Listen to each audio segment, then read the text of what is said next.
sudah dipraktekkan oleh Nabi kita Muhammad sallallahu alaihi wasallam. Nah, di antara praktek kehidupan Nabi, yang ini juga adalah bagian yang cukup istimewa dalam kehidupan beliau, yaitu nafkah beliau kepada keluarganya.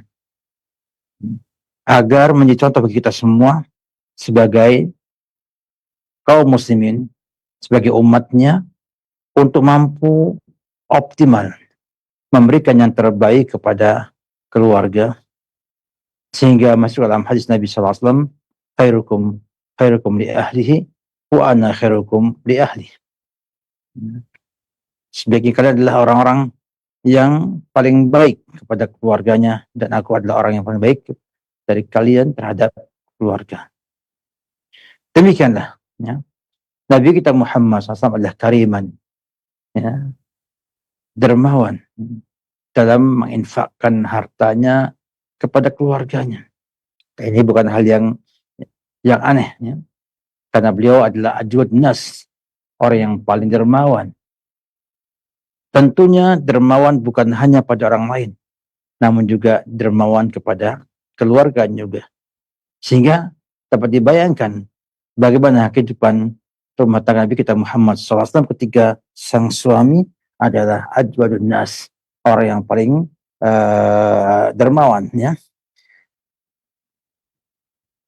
Demikianlah Allah Subhanahu wa taala menjadikan beliau sebagai contoh suami yang dermawan, yang tidak berlebihan, dan juga tidak bakhil.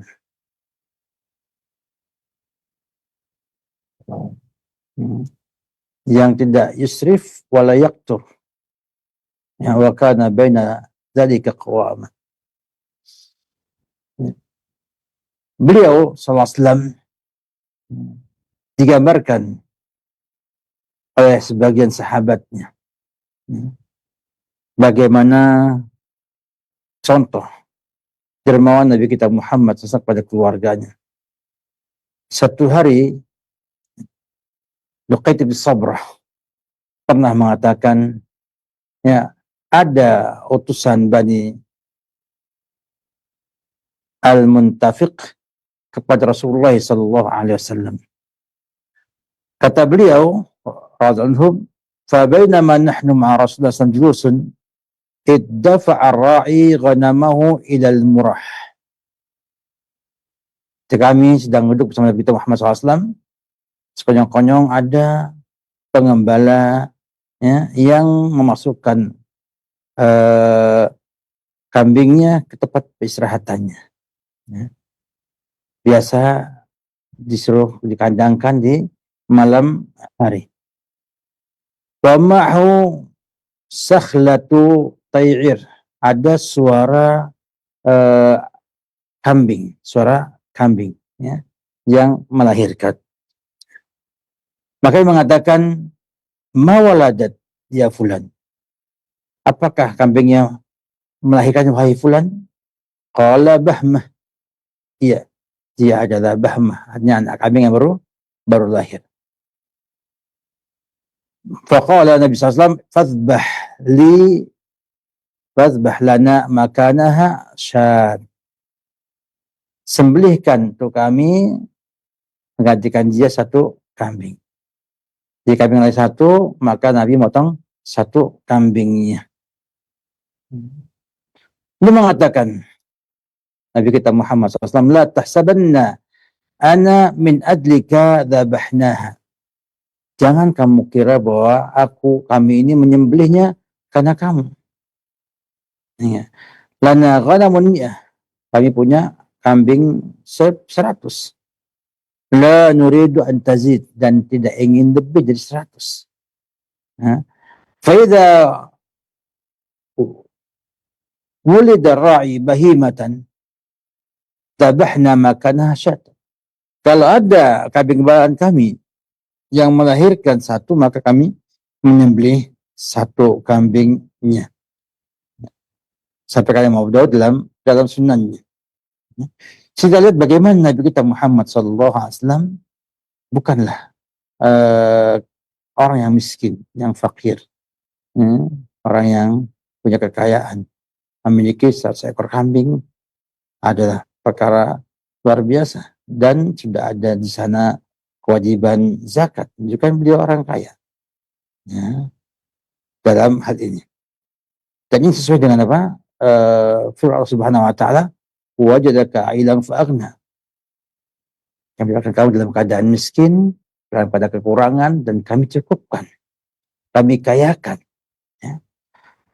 Dan juga beliau memohon kepada Allah Subhanahu wa afaf wal ghina.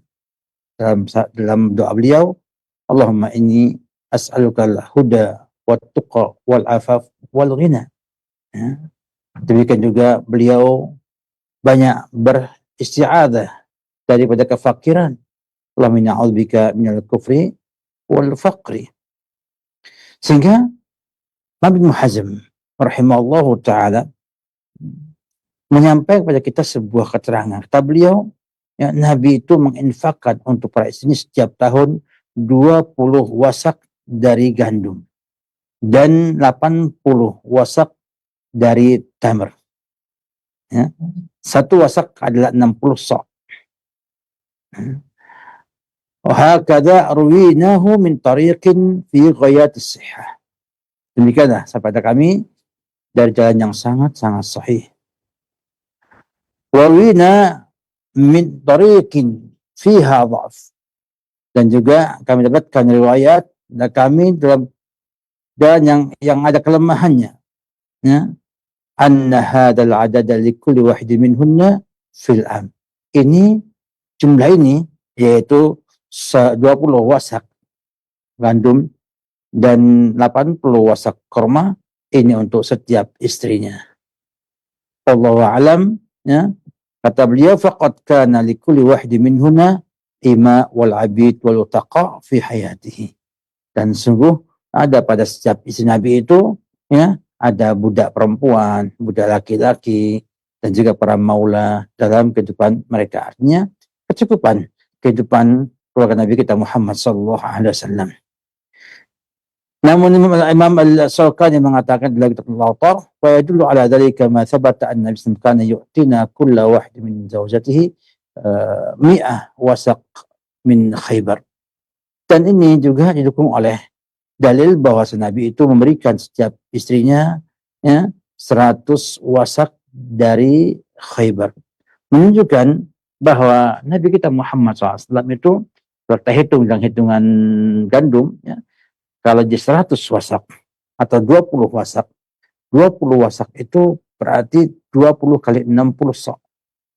1.200 sok dikalikan dengan 2,5 kilogram. Sehingga jumlahnya banyak untuk para istri Nabi kita Muhammad sallallahu alaihi wasallam. Namun dengan demikian juga, ya, beliau masih memilih untuk hidup sederhana dengan kekayaan yang dimiliki oleh beliau sallallahu alaihi wasallam, karena beliau banyak memberi, banyak berinfak fisabilillah, dan menghabiskan hartanya di jalan Allah Subhanahu wa taala, dan mengajak para istrinya juga untuk menghabiskan harta ada untuk kehidupan akhiratnya dan bukan untuk kehidupan dunianya. Dan tidaklah aneh bila Nabi itu mendapatkan banyak sekali kekayaan. Karena beliau mendapatkan dari fai, rampasan perang. Juga dapatkan dari ghanimah. Ya. Belum lagi dari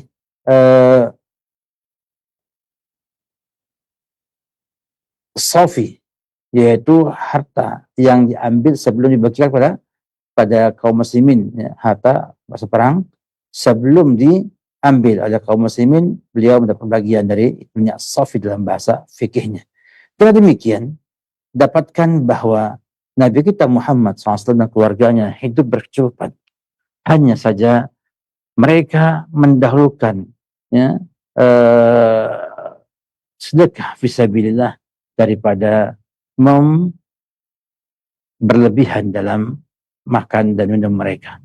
Memang Nabi pernah, ya, tidak ada di sana makanan kecuali korma dan air putih selama 2 bulan. Menunjukkan bahwa dengan kekayaan mereka yang beliau miliki ini tidak membuat beliau menikmati dunia dengan Demikian rupa, ya, Nabi berusaha untuk menjadikan dunia itu nomor yang kesekian dan bukan nomor yang pertama. Maka beliau zuhud, mendahulukan akhirat daripada dunianya, dan juga beliau mengajak keluarganya untuk zuhud walaupun berkecukupan dalam harta yang ada. Banyak sekali Nabi mendapatkan penghasilan dari kaum muslimin. Ya, paling tidak para sahabat yang kaya-kaya nggak mungkin membiarkan Nabi dalam kondisi fakir, tidak memiliki apa-apa. Namun harta yang banyak itu dari hadiah-hadiah yang ada dan yang lainnya itu beliau berikan untuk agama. Beliau infakkan untuk agama sampai beliau tidak mewarisi sedikit pun harta untuk anak-anak dan kerabatnya. Semuanya adalah untuk Allah dan Islam ini. Demikianlah Nabi kita Muhammad SAW mengajak para istrinya untuk mendahulukan Allah dan Rasulnya daripada kehidupan dunia dan perhiasannya. Bahkan Nabi memberikan pilihan kepada mereka untuk memilih apakah memilih Allah Rasulnya atau memilih dunia dan perhiasannya. Dan mereka akhirnya memilih apa yang ada pada Allah dan Rasulnya. Menunjukkan bahwa kehidupan beliau adalah kehidupan yang tidaklah bakhil, tidak juga berlebihan, enggak juga fakir, dan juga tidak membuat kayanya itu melupakan ia daripada akhiratnya. Demikianlah setiap mukmin berusaha bagaimana, ya, dan kekayaan yang milikinya bukan untuk dinikmati, ya, dunia ini, namun untuk jalan bekal menuju akhirat nanti. Maka beliau memilih taqallul, bersahaja, sederhana hidupnya, namun harta yang banyak itu bermanfaat bagi agama dan bagi akhirat beliau. Beliau contoh, ya, bagi yang kaya, bagaimana mengolah harta yang ada yang dimilikinya, dan contoh bagi yang miskin, bagaimana hidup bersahaja, cukup untuk mereka beribadah kepada Allah Subhanahu wa Ta'ala. Jadi beliau ini contoh yang lengkap, ya. Beliau kaya, namun mampu kekayaannya untuk jalan Allah Subhanahu wa Ta'ala. Sehingga orang-orang kaya mampu untuk mencontoh Nabi kita dalam menggunakan harta kekayaan yang ada. Dan beliau memilih kehidupan yang sederhana, ya, agar dicontoh bagi orang-orang yang tidak punya dalam sabar, di dalam sabaran menghadapi kekurangan yang ada ini. Sehingga beliau adalah contoh bagi orang kaya yang bersyukur dan contoh bagi orang yang tidak punya yang bersabar. Demikianlah keindahan Nabi kita Muhammad SAW dan sebagai uswatun hasanah, yang contohnya ini bukan hanya untuk satu lapisan masyarakat, namun untuk semua lapisan masyarakat. Yang kaya mengambil contoh bagi Nabi, mengolah hartanya, menggunakannya dalam kehidupannya bersama keluarganya. Dan yang miskin pun melihat Nabi bisa hidup bersahaja seperti mereka yang dengan kekurangan yang ada. Sehingga mereka lebih bersabar dengan lihat Nabi kita Muhammad SAW dalam kesabarannya, dan juga Nabi contoh bagi orang kaya agar mereka bersyukur sebagaimana syukurnya Nabi kita Muhammad SAW.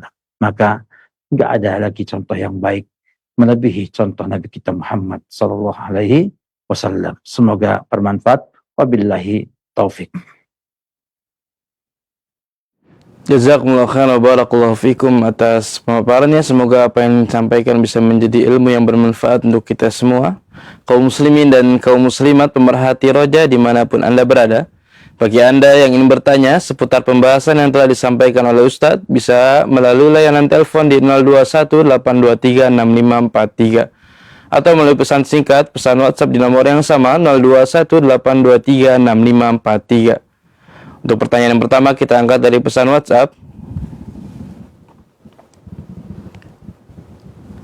Assalamualaikum warahmatullahi wabarakatuh. Izin bertanya Ustadz, Ana setiap langkah selalu melihat orang-orang yang kesusahan dan peduli. Namun seiring waktu, sering sekali saya ditipu oleh orang-orang. Apakah Ana harus menghentikan hal ini? Dan juga kadang sering dimanfaatkan baik oleh saudara maupun orang lain. Ustadz, mohon bimbingannya agar jalan keluar Ana lurus. Syukron, jazakumullah khairan wa barakallahu fikum. Allah. Alhamdulillah, kita bersyukur ya, atas nikmat Allah kepada antum, kepada Anda penanya, kita semuanya yang diberi kelonggaran harta dan mampu membantu orang yang tidak punya atau yang membutuhkannya. Sebuah nikmat yang sangat luar biasa, kita bisa menjadi orang yang mampu memudahkan orang lain, yang mampu menyelamatkan orang dari krisis, ya, yang mampu membantu mereka bangkit dari keterpurukan karena musibah, karena bencana, atau yang lainnya. Ini adalah anugerah yang luar biasa yang Allah limpahkan pada kita semua. Namun memang terkadang Allah uji kita dengan ujian yang banyak. Kita bantu banyak orang itu nyakiti kita. Ya. Kita bantu orang menipu kita. Ya. Dan kadang-kadang ya, orang yang kita bantu adalah musuhi kita. Dan itu banyak terjadi. Jadi bentuk cobaan Allah Subhanahu wa Ta'ala kita semuanya. Apakah kita itu membantu itu karena Allah semata-mata atau karena kita punya kepentingan yang lainnya? Untuk menguji apa kita itu betul-betul ikhlas dalam membantu orang. Apa kita semakin beriman kepada Allah Subhanahu wa Ta'ala bahwasanya tidaklah ada ya, yang menahan harta kita kecuali Allah Subhanahu wa Ta'ala. Tidak ada yang mudah hati kita kecuali Allah Subhanahu wa Ta'ala. Dan hilang pun itu karena Allah Subhanahu wa Ta'ala menakdirkannya. Oleh karena itu sebagai seorang mukmin maka harus berusaha untuk yang pertama, ya, bertahan istiqomah dalam kebaikan, walaupun apapun juga cobaan yang menimpanya. Maka Anda sebagai seorang mukmin yang beriman bahwa Anda berinfak kepada Allah Subhanahu wa Ta'ala, Anda membantu orang karena Allah Subhanahu wa Ta'ala, maka hendaknya ya, menyampingkan ujian-ujian yang ada itu dan anggap sebagai ujian untuk menguji keimanan yang kita miliki. Yang kedua, mukmin itu tidak pernah terjerumus dalam dua kali lubang yang sama. Maka Anda harus selektif. Ketika sudah dibohongi orang, maka Anda harus memperbaiki diri Anda. Bagaimana tidak dibohongi orang. Nah, karena kita tidak boleh ya masuk dalam lubang dua kali. Ya. Sehingga kita berusaha untuk evaluasi ya, mana orang yang berhak dibantu dan mana yang berbohong. Sehingga harta kita bisa maksimal untuk membantu orang lain. Walaupun kalau terjadi, anggap sebagai takdir Allah Subhanahu wa Ta'ala. Karena memang Allah kehendaki harta kita hilang. Ya, dengan cara seperti itu. Sehingga seorang mukmin terus ya, mendekat Allah Subhanahu wa Ta'ala dan memohon petunjuk kepadanya agar tepat dalam membantu orang dan tepat dalam menyampaikan hartanya pada bagian yang paling baik dan terbaik. Ingat, Anda dibohongi, Anda berpahala. Harta yang hilang Allah ganti. Ya. Kalau enggak di dunia ini, di akhirat nanti. Ya. Semuanya ketika kita ya, itu adalah masukan tabungan pahala kepada kita tanpa kita berbuat apa-apa. Kita bersabar menghadapi ini semuanya dan istiqomah membantu orang yang bersusahan karena itu adalah amal soleh yang luar biasa yang tidak dimiliki oleh semua orang di muka bumi ini. Maka selamat pada Anda yang telah dimudahkan punya semangat untuk membantu orang yang susah ya atau bersusahan. Kenapa? Itu adalah anugerah besar dari Allah Subhanahu wa Ta'ala. Istiqomah ya, tetap kokoh di sana dengan terus memperbaiki manajemen pengelolaan agar jangan sampai harta yang harus sampai pada orang yang berhak akhirnya tidak sampai pada yang berhak karena kecerobohan yang kita miliki. Kita harus teliti, harus selektif, harus memilih yang benar sebelum kita memberikan bantuan tersebut. Namun bila kenyataannya sudah kita pilih juga nggak bisa, ya apa boleh buat. Itu semua adalah takdir yang maha kuasa yang wajib kita sabari dan kita syukuri, karena itu adalah bagian daripada uh, sifat ganda pahala kita dengan sebab itu semuanya. Wallahu a'lam bishawab. Jazakumullah khairan wa barakallahu fikum atas jawabannya. Semoga jawaban tersebut bisa bermanfaat untuk yang bertanya dan juga yang menyimak. Kaum muslimin dan kaum muslimat, pemerhati roja dimanapun Anda berada. Bagi Anda yang ingin bertanya seputar pembahasan yang telah disampaikan oleh Ustadz, bisa melalui layanan telepon di nomor 021 823 6543 atau melalui pesan WhatsApp di nomor yang sama 021 823 6543. Untuk pertanyaan selanjutnya masih kita lanjutkan dari pesan WhatsApp. Assalamualaikum warahmatullahi wabarakatuh. Izin bertanya Ustadz, suami saya jarang memberikan uang. Kadang-kadang memberi 100.000. Apakah boleh untuk saya mengambil uang tanpa sepengetahuan suami? Jazakumullah khairan wa barakallahu fikum. Dalam masalah ini perlu kita bijak ya. Karena sebetulnya hubungan suami istri rumah tangga itu adalah hubungan pertemanan, persahabatan, pasangan suami istri, pemimpin dan juga rakyat ada di sana. Maka bila pemimpinnya itu menahan hak-haknya, maka hendaknya sampaikan dengan nasihat yang baik. Ya, sampaikan dengan nasihat yang baik agar dia merasakan bahwa itu adalah kewajiban ia untuk memberikan kelebihan. Allah katakan, "Idza anfaqu lam yusrif wa lam yaqtu wa kana baina dzalika qawama." Mukmin itu, ibadur rahman itu bila dia berinfak, ya, tidaklah berlebihan, mubazir, tabzir, enggak juga dia pelit. Artinya tengah-tengah, ya, longgar, ya, sesuai dengan kemampuan yang ada dan ya efektif. Oleh karena itu sampaikan ini semuanya kalau memungkinkan. Ya. Kemudian bila nggak memungkinkan, maka sampaikan juga pada dia bahwa saya akan mencoba mencukupinya dengan yang ada di rumah ini. Sebagai syarat bahwa kalau uang hilang, jangan marah. Ya. Jangan marah, karena itu kebutuhannya ada pada keluarga kita semuanya. Nah, kemudian bila juga nggak bisa juga, tentunya diperbolehkan sang istri mengambil sebagian harta suaminya sesuai dengan kecukupan yang ada, walaupun tanpa sepengetahuannya. Ingat ya, boleh sepengetahuannya dan tidak mengapa tanpa sepengetahuannya. Artinya bila memungkinkan dengan diketahui oleh dia, ya, maka ambil dengan sepengetahuannya. Ya, nggak bisa juga barulah diambil tapi sepengetahuannya.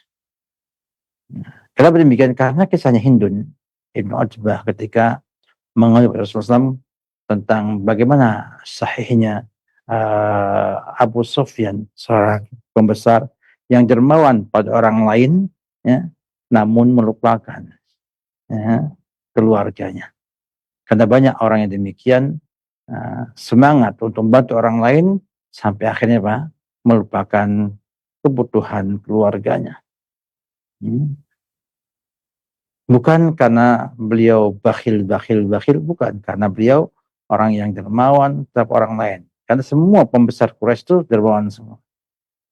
Karena sifat bakhil itu di bahasa Quraisy adalah aib di zaman itu. Sehingga kalau aibnya gak mungkin akan jadi pemimpin yang diakui, yang digugu, yang ditiru oleh umatnya. Nah, Sufyan pemimpin besar kaum Quraisy, ya, yang bisa memimpin perang Uhud, ya, dan juga dipercaya dalam perdagangan ke luar, ya. Oleh karena itu kita lihat bagaimana, ya, Hindun menyikapi hal tersebut. Maka Hindun mengambil sebagian harta Abu Sufyan untuk kecukupan ia dan anak-anaknya. Maka Nabi katakan, "Khudh ma yakfiki wa auladiki." ambil ya, yang mencukupi kamu dan juga keluarga kamu, anak-anak kamu. Menunjukkan bahwa itu adalah cara terakhir. Ya, bila nggak memungkinkan lagi dengan cara yang ada, yang lebih elegan, lebih terhormat dengan meminta, ya, dengan meminta dan menyampaikan, ambil uangnya, nyampaikan, ya, bahwasanya ini adalah kebutuhan yang ada pada keluarga. Ya, nggak memungkinkan, maka ambil yang terakhir yang Nabi iakan, yang Nabi setuju dengan sikap Hindu bin Utbah pada Abu Sufyan dalam hadis yang sahih tersebut. Wallahu a'lam bishawab. Jazakumullah khairan wa barakallahu fikum atas jawabannya. Semoga jawaban tersebut bermanfaat untuk yang bertanya dan juga yang menyimak. Untuk pertanyaan selanjutnya masih dari pesan WhatsApp. Assalamualaikum warahmatullahi wabarakatuh. Izin bertanya Ustadz, bagaimana jalan terbaik bagi suami yang keadaannya harus menunggu orang tuanya yang sedang sakit, tapi istri selalu menolak karena banyak alasan, karena tidak tahan dengan sikap orang tua suami, dan juga karena nafkah di daerah kampung yang susah. Apakah boleh meninggalkan istri untuk membersamai orang tua? Jazakumullah khairan wa barakallahu fikum. Sebuah problematika yang cukup luar biasa ya. Ujian yang lebih pada sang penanya, ya, yang harus memilih orang tuanya, namun istrinya tidak mendukung upaya ia tersebut. Ya. Apabila hak-hak istri terpenuhi oleh Anda, ya, maka Anda boleh meninggalkan istri untuk memelihara sang orang tua, ya, walaupun saya tidak setuju. Kenapa? Karena hak-haknya sudah terpenuhi. Sehingga tidak ada alasan istri untuk kemudian melarang suami, ya, memelihara orang tuanya ketika hak-haknya terpenuhi. Bila enggak terpenuhi hak-haknya, maka perlu adanya sulh perdamaian kepada sang istri agar menyadari, ya, bagaimana pentingnya itu semua. Ya. Dengan sebuah ketentuan bahwa Anda adalah satu-satunya orang yang bisa memelihara keluarga tersebut. Artinya tidak ada kerabat, tidak ada keluarga yang mampu untuk memelihara orang tua tersebut. Maka Anda negosiasi dengan sang istri agar bisa menjamak dua hal tersebut. Tapi bila ada orang lain, ya, yang juga sama keluarga Anda, kakak Anda, adik Anda, ya, atau kerabat dekat yang mampu untuk memelihara orang tua tersebut, maka bisa saja berkolaborasi sehingga tidak menyekkan hak-hak istri yang ada di rumah tersebut. Memang tidak dipungkiri, ya, banyak menantu tidak bisa kumpul dengan mertuanya. Tidak dipungkiri juga banyak pertikaian, ya, dalam hal-hal yang sepele sebetulnya namun besar. Jadinya di antara mertua dengan istri, ya, antara orang tua dengan istri. Jadi mantu dengan mertua itu banyak yang tidak bisa akur karena memang tidak mungkin, ya, kita anggap mudah dua hati yang berbeda pada satu laki-laki yang sama. Tentunya sang mertua ingin anaknya dapatkan layanan yang luar biasa istrinya sesuai dengan pandangan dia, dan istri pun memandang dengan pandangannya sendiri, sehingga akhirnya muncul pertikaian antara itu. Sehingga saya merasa bahwa perlakuan keluarga sang suami tidak baik kepada dia.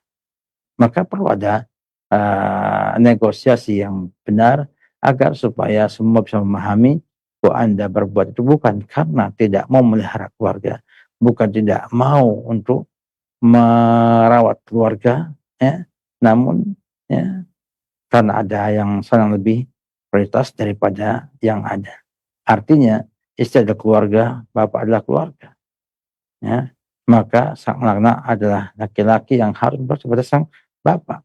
Namun bila kemudian nggak memungkinkan untuk mengkompromikan antara rumah tangganya dengan orang tuanya, maka buat berdamai dengan sang istri agar dia mau, ya, dan ridho untuk mendukung sang suami atau paling tidak, ya, kita nggak memungkinkan sama sekali, dan Anda adalah satu-satunya orang yang bisa melihara itu semuanya. Yang lainnya nggak ada, ya, yang lainnya nggak ada sama sekali, maka terkadang harus mengambil pilihan yang tidak baik dalam hal ini. Ya. Namun selama memungkinkan untuk kita berdamai dengan sang istri, ya, kita berdamai dengan semua konstruksi yang ada, yang mungkin bisa kita sampaikan dan kita sepakati bersama dengan keluarga tersebut. Intinya adalah dua hal yang berbeda, namun punya beban yang juga sama. Nah, artinya mereka hak istri ada kewajiban sang suami, dan juga berbakti sama keluarga adalah juga kewajiban sang suami untuk bakti kepada orang tuanya. Nah, bagaimana dua ini bisa terlaksana dengan baik? Inilah tugas Anda untuk bernegosiasi, ya, sesuai dengan kondisi yang Anda miliki. Kita nggak bisa memberikan sebuah hukum pasti karena kita nggak mengerti kondisi Anda dan istri Anda dalam hal ini. Sisi keuangan, sisi waktu yang ada, yang saya kira memungkinkan sekali untuk menjama atau mengkompromikannya. Mungkin ada kelelahan pada sang suami ketika harus bolak-balik ke rumah orang tua dan ke rumahnya sendiri.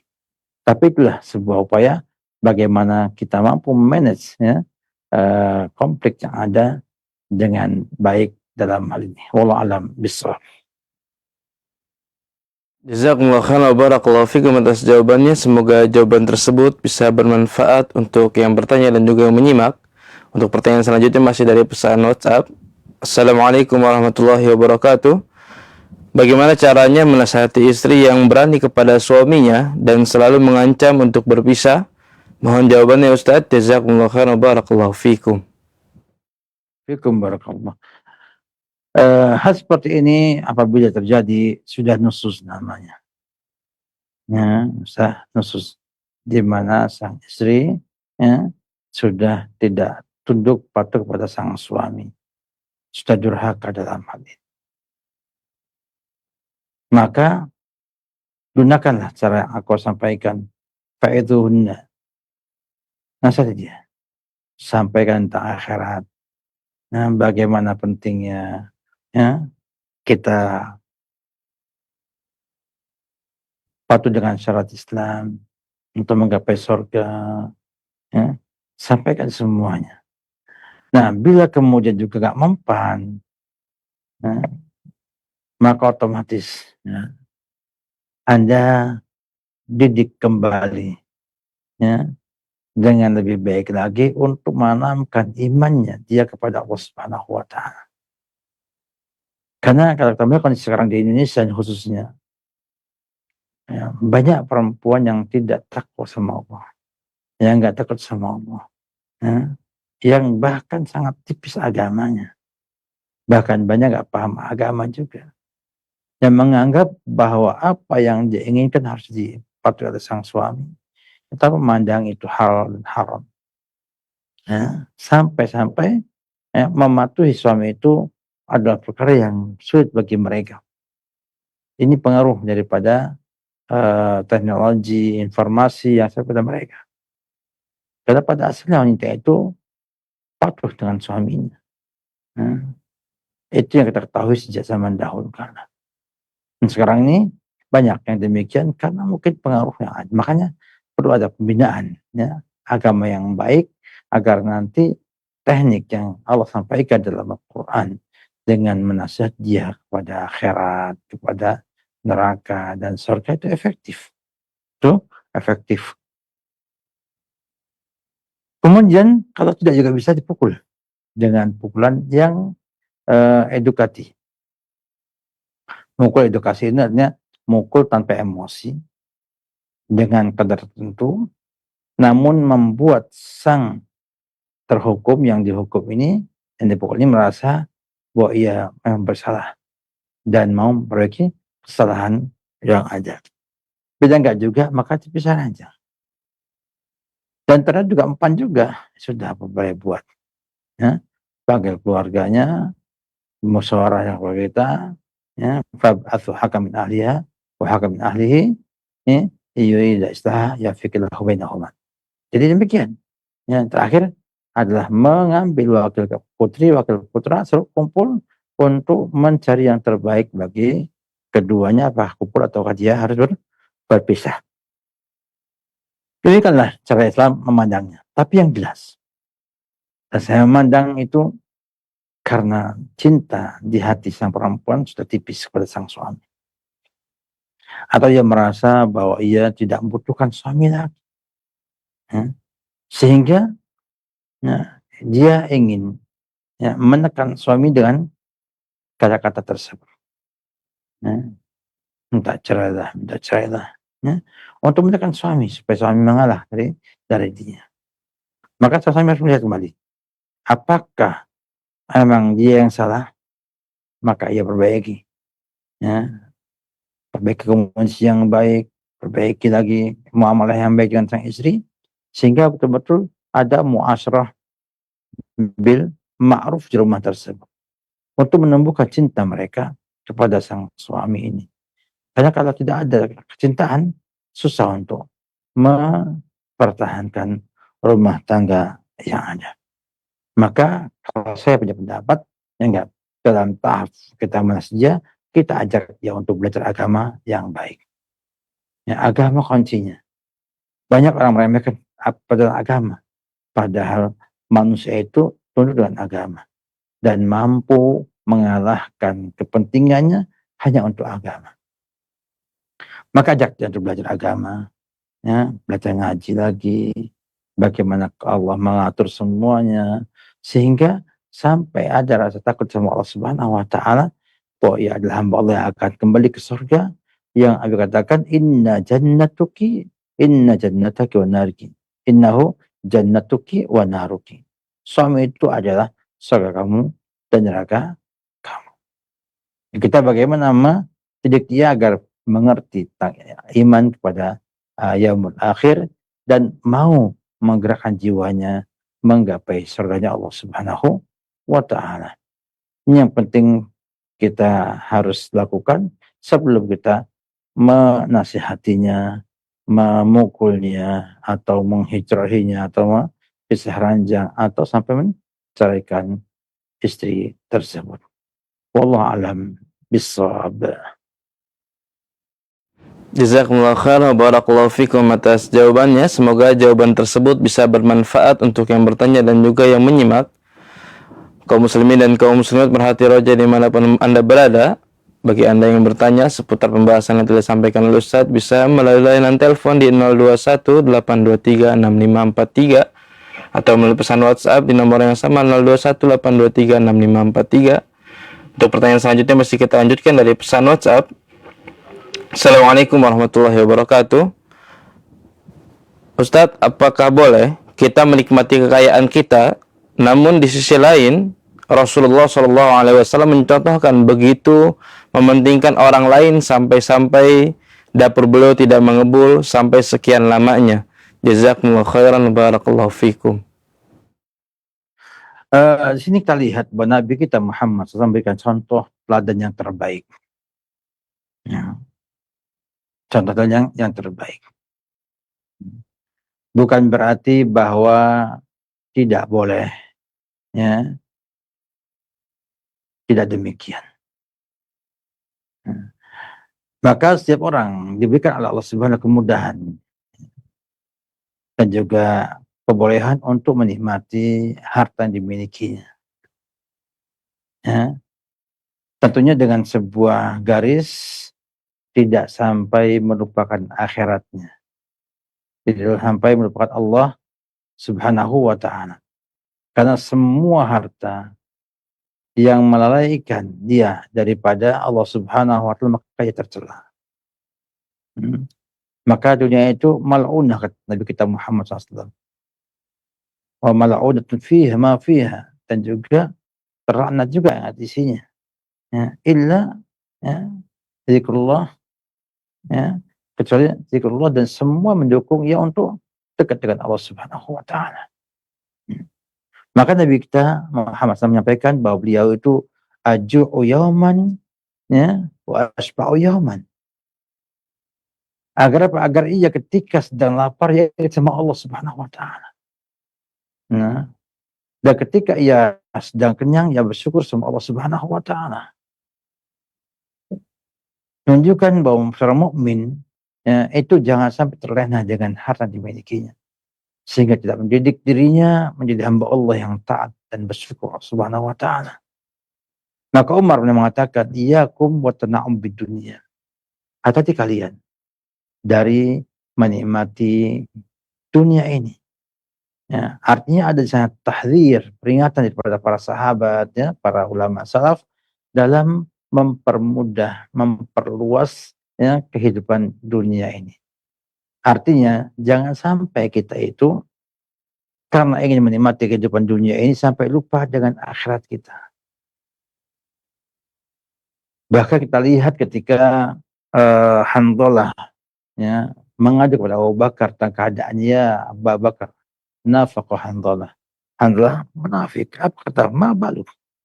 Ada apa kamu? Kata Abu Bakar Siddiq radhiyallahu anhu.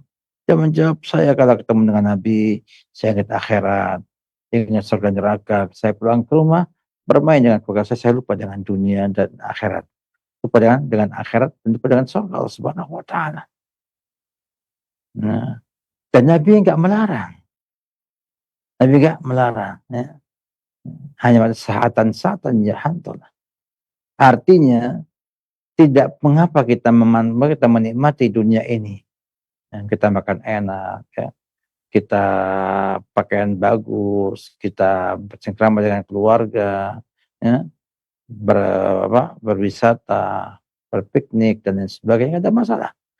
Tapi ingat jangan sampai itu membuat lupa dengan akhirat kita. Ya. Jangan sampai lupa dengan akhirat kita. Jangan sampai lalai dengan Allah Subhanahu wa taala. Apalagi sampai melanggar syariat Islam, syariat Allah Subhanahu wa taala. Intinya bahwa kita dibolehkan untuk menikmati dunia ini. Kata Allah Subhanahu "Walladzi khalaqa lakum ma fil ardi jami'a." Allah itu menciptakan langit apa yang di dunia ini untuk kalian, dinikmati. Ya. Tapi jangan sampai menikmatinya apa? Berlebihan sehingga menjadikan ia jauh dari sifat zuhud, jauh daripada sifat-sifat yang mementingkan akhirat dari dunianya. Dan apa sekarang ketika manusia Allah mudahkan dunia ini, Allah buka dunia ini, ya, mereka akhirnya apa? At-tana'um bid dunya. Nah, menikmati dunia ini dengan sebebas-bebasnya. Yang mengakibatkan dia apa? Akhirnya tidak lagi ingat dengan Allah, enggak lagi ya merasa sebagai hamba Allah, bahkan tidak pernah ingat kalau akan menuju pada kematian dan hisab Allah Subhanahu wa taala. Maka akhirnya mereka lupa dengan akhirat sama sekali. Dan akhirnya muncullah opini, asumsi bahwa ya hidup itu di dunia ini saja. Nah, tidak Allah akan meninggal dunia. Oleh karena itu, para sahabat dahulu dan juga para jumhur salaf ya, memilih untuk hidup zuhud. Artinya memanfaatkan dunianya untuk akhirat. Sehingga mereka kaya kayak Abdurrahman bin Auf, Utsman bin Affan, Zubair bin Awam dan yang lain-lainnya dari para tujar muslimin. Ya. Namun mereka gunakan itu untuk akhirat. Sehingga apa? Sehingga tidak sampai membuatnya lupa dengan akhiratnya. Nah, sehingga boleh kita memanfaatkan ada dengan baik, nikmat yang ada dengan senikmat mungkin, tapi ingat jangan sampai itu membuat kita hancur dan akhirnya kita jauh daripada rahmat Allah Subhanahu wa taala, jauh daripada surganya Allah Subhanahu wa taala. Jadi Allah berikan kepada kita sebuah kemudahan dan keluasan dalam menggunakan harta dunia ini, namun ingat harus dalam hal-hal yang tidak maksiat dan berusaha untuk memanfaatkannya untuk akhirat. Jangan sampai lupa dia dengan Allah Subhanahu wa taala karena banyaknya uang ataupun harta yang dimilikinya. Karena itu ujian. Ya. Allah sampaikan dalam Al-Quran. ya, bahwasanya dunia ini adalah ujian. Diberikan harta kekayaan juga ujian, dikasih kekurangan juga ujian, ya. Bukan karena itu adalah kemuliaan. Ketika seorang mengatakan dalam Al-Quran, wa ammal insanu idza mabtalahu rabbuhu fa akramahu wa na'amahu fa yaqul rabbi akraman, ya, ada manusia ketika Allah Rabbnya menguji dia, memuliakan dia, beri bagian nikmat, maka dia Rabbi akraman, Allah yang memuliakan saya. Sehingga bayangannya adalah bahwa semakin kaya semakin mulia, semakin banyak nikmat semakin mulia. Yang kedua Allah uji dengan ujian yang kedua. Amma idza ibtalahu faqadar alaihi rizqahu. Allah sempitkan rezekinya. Fayaqulu rabbi ahanan. Ya, maka Allah menghinakan saya. Dia merasa minder, merasa rendah diri, dan merasa bahwa dia orang yang hina, yang tidak punya apa-apa. Hina apa manusia? Apa ini? Manusia. Kata Allah, kalla. Gak benar itu semuanya. Kenapa demikian gak benar? Karena ini dasarnya adalah karena manusia cinta dengan dunia. Ya, wa tuhibbul mala hubban jamma. Karena manusia cinta dengan harta, maka akhirnya yang punya harta yang mulia. Yang tidak punya harta adalah hina. Allah bantah. Itu semua gak benar. Yang kaya Allah uji dengan kekayaan. Yang miskin dengan kemiskinan. Dan semuanya sama. Maka Allah jawab Nabi, inna Allah la yanzur ila suwarikum wa ila amalikum. Allah nggak melihat pada bentuk kamu juga harta kamu. Walakin yanzur ila qulubikum wa amalikum. Dia kepada hati dan amalan kalian. Oleh karena itu, ya, kita dalam menikmati kehidupan dunia ini harus ada batasnya. Jangan melampaui batas sehingga kita akhirnya terjerumus dalam kemaksiatan atau paling tidak menjauhkan diri dari surganya Allah Subhanahu wa taala. Maka para salaful ummah yang sayang pada kita semuanya, mana kita untuk jangan berlebihan dalam menikmati dunia ini. Wallahu alam bissawab. Jazakumullah khairan, barakallahu fikum atas jawabannya. Semoga jawaban tersebut bisa bermanfaat untuk yang bertanya dan juga yang menyimak. Untuk pertanyaan selanjutnya masih dari pesan WhatsApp. Assalamualaikum warahmatullahi wabarakatuh. Ustadz, semoga sehat selalu dan diberikan keberkahan oleh Allah Subhanahu wa taala. Izin bertanya, saya seorang istri sudah 4 tahun berumah tangga. Sebelum menikah saya setuju akan tinggal bersama dengan mertua karena mertua sudah tua dan suami merupakan anak bungsu atau anak terakhir. Tetapi dalam 4 tahun ini saya merasa ingin selalu berpisah rumah dengan saya merasa selalu ingin berpisah rumah dengan mertua karena saya merasa sangat tidak nyaman. Terlebih saya seorang perasa dan dapur di rumah kami masih menyatu. Sedangkan ibu mertua sehari-hari aktivitas banyak di dapur karena seorang pedagang. Apakah saya berhak meminta supaya berpisah rumah Ustadz? Mohon jawabannya. Jazakumullah khairan, barakallahu fikum. Dalam hal ini saya lihat memang problem yang kita hadapi banyak ya di kalangan para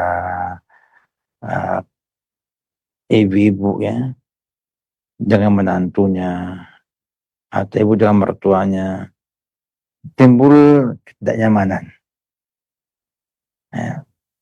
Karena memang wanita itu mau istri dengan mertua, dengan orang tua kita, dengan mertuanya atau kondisi dengan istri yang lainnya, susah berkumpul dalam satu dapur. Nah, ya. Karena kebijakan berbeda-beda. Sang ibu pengennya masak sayur asam, sang istri pengen masakan sayur bening. Nggak ketemu, sehingga nggak nyaman di sana. Atau mungkin sang istri membersihkannya kurang bersih, sang mertuanya ternyata Masya Allah ya orangnya bersihan, sehingga akan mencela atau menegur dengan teguran yang kadang-kadang tidak bijak dalam hal ini.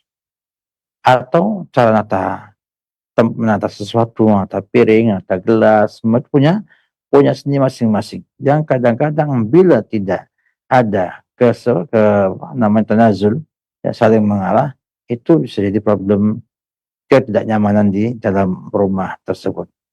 Oleh karena itu, ya, sebaiknya nasihat kepada suami dan juga kepada istri hendaknya emang dibedakan dalam hal ini. Nah, kalau perlu dipisah rumahnya berdekatan, ya, atau paling enggak berpisah dapurnya sehingga privasi sang istri ya itu terjaga ya, dan tidak ada yang intervensi privasi tersebut. Ya, mungkin kamar bisa pisah, ya, tapi kalau dapur susah pisah. Ya, sehingga mereka masing-masing masak dengan kemampuan ada. Bila tidak mungkin untuk berkumpul bersatu. Ya. Kalau yang bersatu lebih hemat ya, lebih hemat dapur satu. Mantu yang masak, mertua yang menikmati karena dia pedagang misalnya. Nah, ya. Kalau dia pedagangnya kuliner, pedagang makanan, tentunya dapurnya akan dikuasai oleh sang mertua dan istri tidak bisa berbuat apa-apa. Maka tentunya kita menghargai bahwa istri punya keinginan juga untuk dipuji oleh suaminya, ya, memberikan suami dengan makanan yang diberikan sama dia, sehingga otomatis muncul kenyamanan. Maka kalau demikian keadaannya, maka sang istri boleh minta suaminya untuk membuat terpisah, ya, agar privasi lebih baik, sehingga mampu untuk memelihara sang ibu, tapi juga sang istri tidak sampai tersingkirkan atau merasa tidak nyaman. Karena gak nyaman ini akan beralih dari ini dapur sampai ke kasur, sampai mungkin juga kehidupan rumah tangganya ke depan. Makanya dalam bahasa kita adalah sakinah. Ya. Membuat sakinah baik istri maupun sang suami adalah kunci untuk munculnya cinta dan kasih sayang. Maka bila sakinah ini terusik, ya, karena privasi yang diintervensi, istri sering buka-buka HP suaminya, misal, akan muncul gak nyamanan pada sang suami. Ya, atau sebaliknya. Nah, ini sama istri. Nah, bagaimana dengan mertua? Ya, intervensi mertua ini kadang-kadang merusak suasana rumah tangga menantunya. Oleh karena itu harus semuanya saling mengalah. Ya, kalau nggak bisa maka harus berpisah. Ya, dibuat tempat yang berbeda dengan tetap mampu untuk berkomunikasi untuk membantu orang tua tersebut. Berikut juga bahwa ada sebuah asumsi manusia ataupun masyarakat Indonesia bungsu melihara orang tuanya. Nah, ini nggak benar juga. Nah, bahwasanya semua anaknya itu punya kewajiban memelihara orang tuanya. Nah, oleh karena itu, ya, hendaknya semuanya berlapang dada untuk menerima kekurangan yang ada atau tadi sang istri minta kepada suami untuk berpisah rumah. Ya, pisah rumah, ya minimal dapurnya berbeda. Ya, walaupun mungkin satu atap, tapi beda. Ya, manajemen rumah tangganya berbeda. Wallahu a'lam bishawab. Jazakumullah khairan wa barakallahu fikum atas jawabannya. Semoga jawaban tersebut bisa bermanfaat untuk yang bertanya dan juga yang menyimak. Untuk pertanyaan selanjutnya masih dari pesan WhatsApp. Assalamualaikum warahmatullahi wabarakatuh. Izin bertanya Ustadz, di zaman penuh fitnah ini, bagaimana caranya mendidik anak agar tetap pada batasan syariat dan terhindar dari fitnah HP, musik dan juga yang lain dan lain sebagainya? Barakallahu fikum.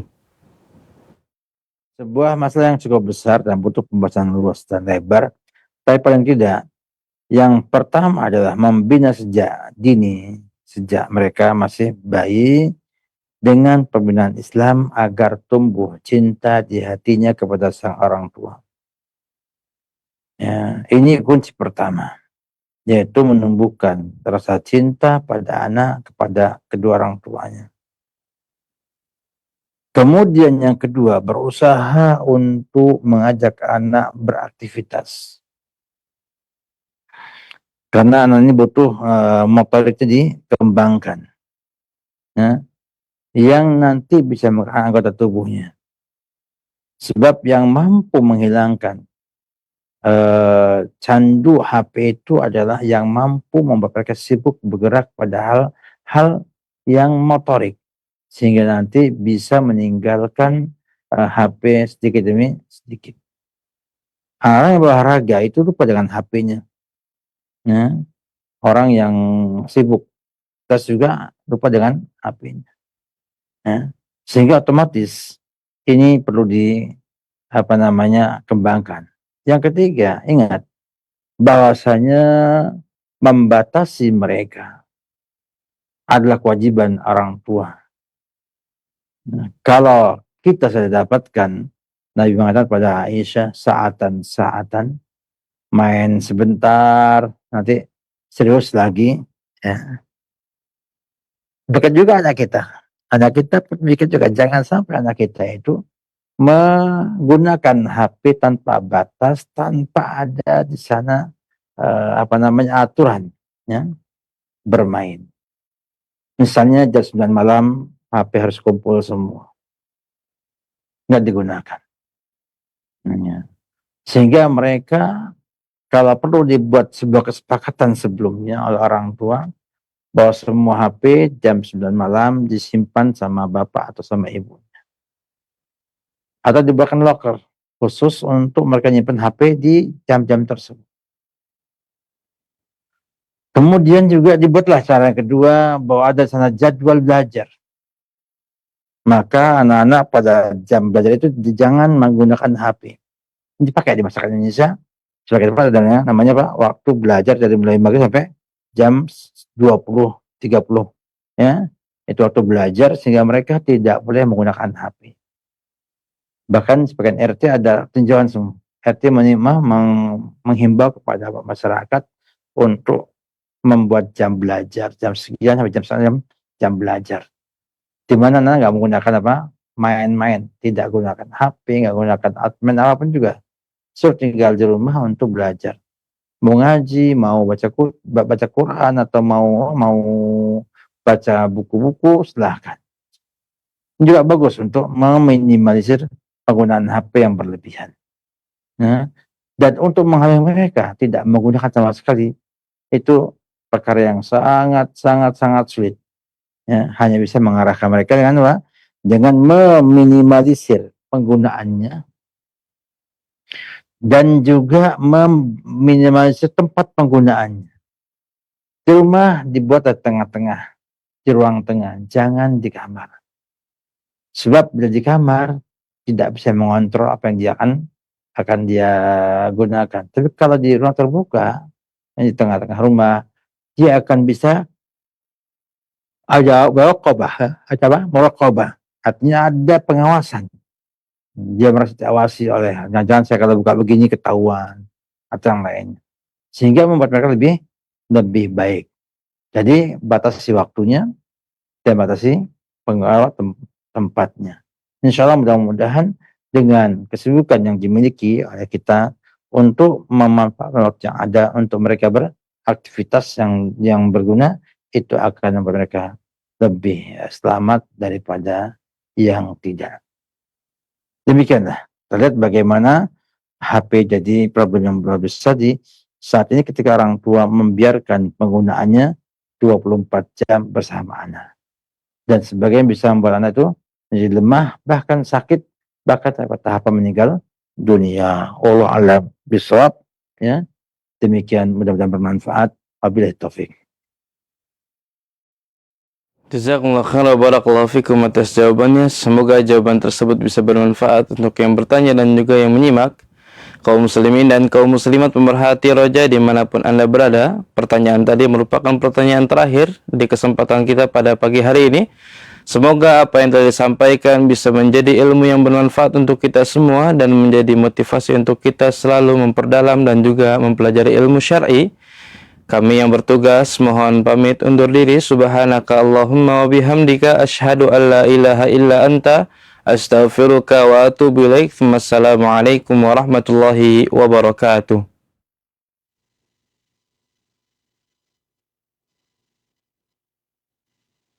Simak Radio Raja Bogor 100.1 FM.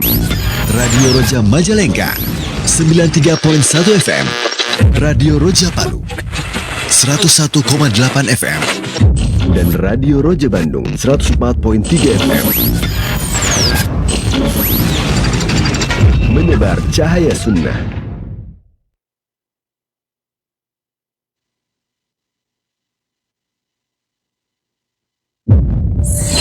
Berikut informasi kajian untuk wilayah Jabodetabek dan sekitarnya.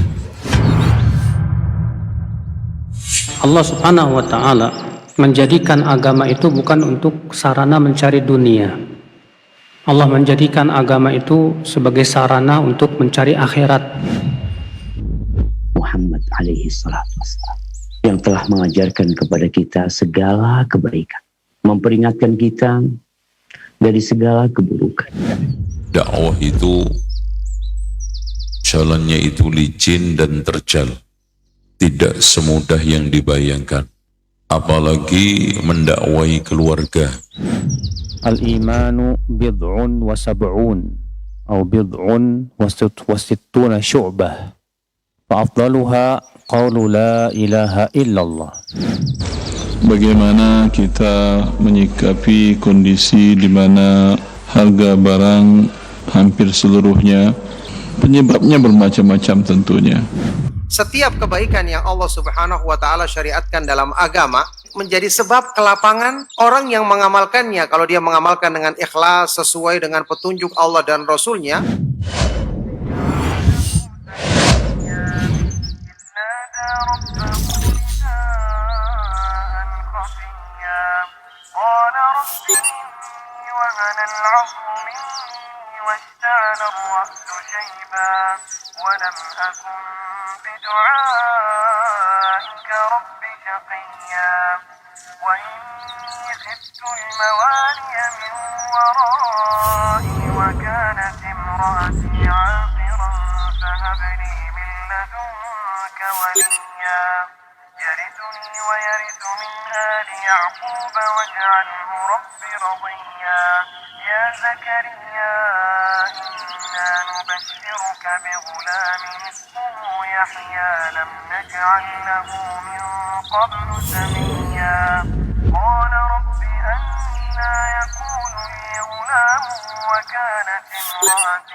Roja TV, saluran tilawah Al-Quran dan kajian Islam.